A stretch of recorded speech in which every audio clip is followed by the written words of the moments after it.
ওরা দুজন নাচবে। এই কৃষ্ণ, নাচতে হবে কিন্তু, হবে? রাধারানী নাচ হবে তো? হবে। তাই তোমরা সবাই ব্রজের সখীগণ, তোমরা আজকে আমার গোবিন্দ তোমাদের ঘরে এসেছে, রাধারানী ঘরে এসেছে, তোমরা সবাই মিলে তাদের সঙ্গে আনন্দ করবে, আমার সঙ্গে নয়, তাদের সঙ্গে।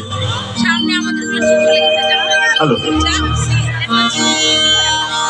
না, গিরিধারী লাল নাচে শ্যাম গোপাল,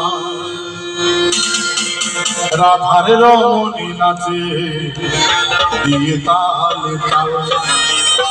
নাচবে কিন্তু সবাই মিলে, তোমরা দুজন ফাঁকি দিবে না, সবাই ফাঁকি দিল কি দেবে? নাচবে তো? গিরিধারী লাল নাচে শ্যাম গোপাল, রাধা রমণী নাচে দিয়ে তালে।